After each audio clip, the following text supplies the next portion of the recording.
Good morning, সবাই কেমন আছো বন্ধুরা? প্রত্যেক দিনের মতো আজকের ব্লগেতেও তোমাদের সকলকে আমার স্বাগত। আজকে বুধবার, আজকে তবে আমি একটু জানো তো তাড়াতাড়ি উঠেছিলাম। মোটামুটি ওই 6:30টার দিকে উঠে দাঁত টাত মেজে ফ্রেশ হয়ে বাবাকে চাটা করে দিয়েছিলাম। বাবা তো সবার আগেই ওঠে। মা আর আমার মেয়ে তখনও ঘুমাচ্ছিল, সমৃদ্ধও তখনও ঘুমাচ্ছিল। আমি তাই নিজেকে একটুখানি ব্যস্ত রেখেছিলাম। ব্যস্ত বলতে কি, আমি সকালবেলা উঠে একটু গ্যাসের ট্যাবলেট খাই, তারপর গরম জল খেয়ে স্নান টান করে আসি। তারপরে একটুখানি চা খেয়ে নিই, মানে স্নান করার আগেই চাটা খেয়ে নিই। তো তারপরে এখানে ভাবলাম যে আজকে মেয়েকে একটু সাবু দুধ দেবো, যেহেতু তাড়াতাড়ি উঠেছি। তাই এখানে সাবু টাবু ধুয়ে সাবুটাকে একটু বসিয়ে দিয়েছিলাম। তারপর সাবুটা হতে দিয়ে নিজের মতো করে একটু চা নিয়ে বসেছিলাম জানলার সামনে, একটু চা খাচ্ছিলাম আরাম করে, আর ভাবছিলাম সারাদিনে আজকে কী কী কাজ আছে। তো আজকে ভেবে নিলাম, আজকে 1 সপ্তাহ হয়ে গেছে মোটামুটি, তো বিছানার চাদর টাদরগুলো আজকে তুলে ফেলবো, তুলে পরিষ্কার টরিষ্কার করে ফেলবো। তো দেখো, এসব ভাবতে ভাবতে আমার স্নানও হয়ে গেছিলো। তারপরে এসে ভাবলাম মেয়ে এখনও ঘুমোচ্ছে, এসে ডিস্টার্ব করবে না, তো ডাইনিংটা একটু গুছিয়ে ফেলি। তাই ডাইনিংয়ের আমার সোফা কাম বেডটাকে একটু ভালো করে ঝেড়ে টেরে পরিষ্কার করে চাদর টাদর পেতে দিলাম। এই দেখো সুন্দর করে পাতা হয়ে গেলো তোমাদের সাথে গল্প করতে করতে। তারপরে একটু পাপোশটা সামনে যেটা থাকে সেটাকে ঝেড়ে টেরে বাইরে এনে ডাইনিংটাকে মুছে পেতে দিলাম। তার মধ্যেই বাবা গিয়ে মনাকে তুলে দিয়েছিল, মানে রুহিকে। কারণ ও ভীষণ লেট করে আজকাল রাতে ঘুমোয়, আর সকালে এত লেট করে ওঠে, যার জন্য দুপুরে ঠিক করে ঘুমোয় না। আর দিন দিন তো রোগা হচ্ছে, উফ কী যে জ্বালাতন। তারপর ওকে নিয়ে বাবা একটু বাইরে গেছিলো। সকালবেলা ঘুম থেকে উঠেও একটু বাবার সাথে ঘুরতে টুরতে যায়। তারপরে ও ঘুরিয়ে টুরিয়ে ওকে নিয়ে আসে, ওকে আমি সাবু দুধটা খাইয়ে দিই। তারপর ওর মতো টিভি দেখতে থাকে। এই টিভি দেখার ফাঁকেতে তারপরে আমার মনে হলো যে যাই গিয়ে মায়ের ঘরটাকেও গুছিয়ে দিই। তো জানো তো, তোমাদেরকে একটা কথা জানাই, বলেছিলাম না স্ট্যান্ড ছিল না, আমি একটা জায়গা স্ট্যান্ড পেয়েছি তোমাদেরকে দেখানোর জন্য যে আমি মায়ের ঘরটা কীভাবে গোছাই। দেখলে, দেখো গোছাতে গোছাতেই মাঝখানে ম্যাডাম চলে এসেছেন। মা এসে আমাকে একটু হেল্প করছিল, চাদরটা ধরে দিচ্ছিল, কারণ আমাদের গদিগুলো এতটাই শক্ত, ঠিক করে চাদরগুলো একা পাতা যায় না, অনেকটা টাফ লাগে। তো যাই হোক, এই ছিল আমার মায়ের ঘর গোছানো। গুছিয়ে টুছিয়ে তারপর আবার আমি রান্নার দিকে যাই। তো মাকে জিজ্ঞেস করেছিলাম যে মা আজকে কী রান্না করব। ও মাঝখানে বলে দিই, তারপর আমি ওই চাদরগুলোকে গিয়ে কাচতে দিলাম। তো মা বলল আজকে ডিমের ঝুড়ো করবে, মানে হচ্ছে মাছের ডিমের ঝুড়ো, আর টক ডাল হবে, আর পেঁপে শুক্তো হবে। তো তার আগে জলখাবারটা আমি বানিয়ে ফেললাম। তো আমি আজকে রান্না করেছি, আমাদের তো প্রত্যেক দিন ময়দা মাখা হয়, সকালবেলা আমাদের প্রত্যেক দিন ময়দা খাওয়া হয়, লুচি নালে পরোটা নালে রুটি। তো মা আজকে বললো মা রুটি খাবে, তো আমি আর মা রুটি খেয়ে নিয়েছিলাম। তা রুটি টুটি বেলে ফেললাম, রুটি বেলে সেঁকে টেকে নিয়েছিলাম। আজকে আমি সবটা করেছি কারণ আমি আগের থেকে অনেক সুস্থ আছি। মাকে পুরোটা রেস্ট দিয়েছি, তাও মা মাঝখানে এসেছিলেন, এসে আমাকে অনেকটাই হেল্প করেছেন একটু আধটু। কারণ ওইদিকে রুহিকেও আমাকে কিছুক্ষণ দেখতে হয়েছিলো, একটু জল টল খাওয়াতে হতো, ঘরে টুকটাক আরও অনেক আনুষাঙ্গিক কাজ ছিল। এই যে দেখো আমার রুটি বেলা হয়ে গেল। তারপর আমি এখানে সমৃদ্ধর জন্য লুচি বেলছিলাম, কারণ ও ভীষণ লুচি খেতে পছন্দ করে। ওর এটা প্রিয় খাবার বলতে পারো, যেহেতু ভেজ খাবার খায়। এই যে দেখছো তো সাইড কীরকম দাঁড়িয়ে আছে, জানেও না যে ভিডিও হচ্ছে বলে। একবার যদি জানতে পারতো তাহলে ভিডিওটাকে আমার নষ্ট করে দিয়ে চলে যেত। তো যাই হোক, আমার এখানে মোটামুটি জলখাবার দেখো রেডি হয়ে গেছে। তোমাদের সাথে গল্প করতে করতে আমার প্রত্যেক দিন ভালো লাগে তোমাদের সাথে সবটাই শেয়ার করি, আমি সারাদিনে কী করি না করি। তো মা তারপরে বলল যে আমি কফি দিয়ে খাবো। যাই হোক, তো তারপর কফি টফি বানালাম। কফি বানিয়ে আমি আর মা সেঁকা রুটি খেয়েছিলাম আজকে।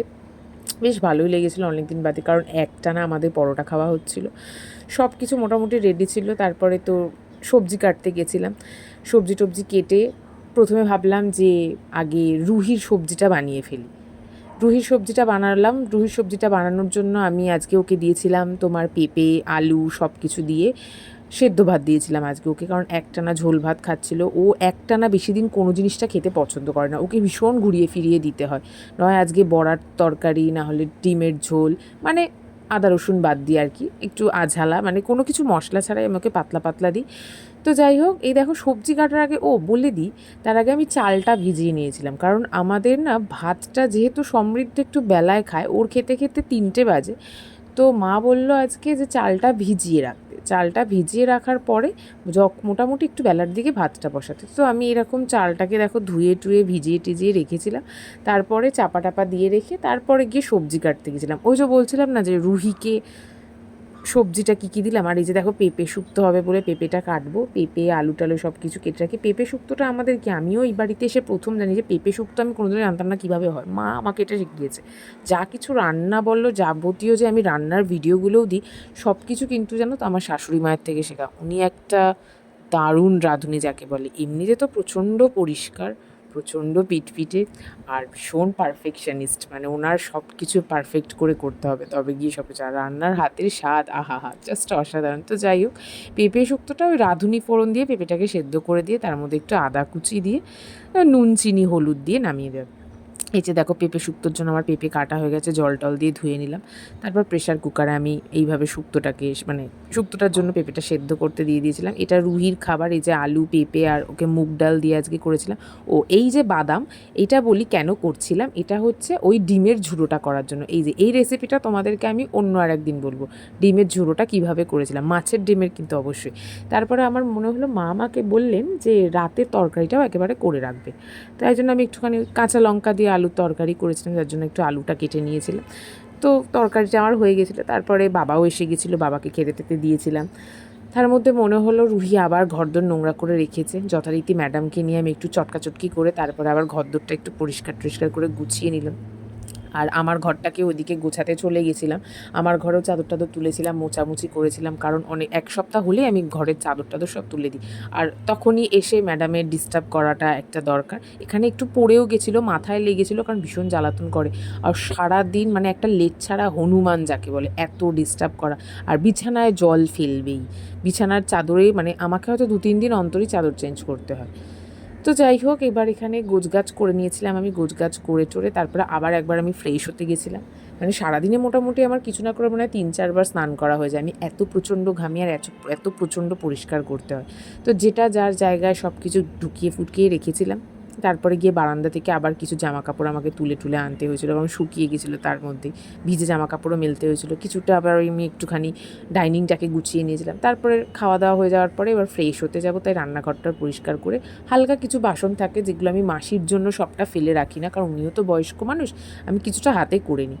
তারপর রান্নাঘরটার পরিষ্কার করে টোরে নিয়ে গিয়ে স্নান করতে গেছিলাম। ও মাঝখানে বলে দিই, আমার ওয়াশিং মেশিনেরও কিছু কাজ ছিল, সেই কাজকর্মগুলো করতে হয়েছে। এই ছিল আমার আজকের ব্লগ। সারাদিন আমার এইভাবে কেটে যায়। অনেকে আমাকে জিজ্ঞেস করে যে দিদি তুমি বাইরে বেরিয়ে কোথাও ঘুরতে যাও না? আর সারাদিন সত্যি কথা বলতে না, এত ছোটো বাচ্চার জন্য এত কাজ করতে হয়, তখন মনে হয় সারাদিন বাদে একটু শুলে ভালো হয়। আর ভালো লাগে না, মানে মনে হয় আমার ঘরেতেই যে কীভাবে দিন কাটে আমি নিজেই বুঝতে পারি না। সকাল থেকে কীভাবে সন্ধে হয়ে যায়। সন্ধ্যের পরে অবশ্যই আমি সারাক্ষণ বসেই থাকি, রান্নাটা অর্ধেক সময় আমি সকালে করেই রাখি, কারণ দুবেলা রান্না করা একদম পছন্দ না, শুধু সমৃদ্ধটাই করি। এই ছিল আমার আজকের ব্লগ।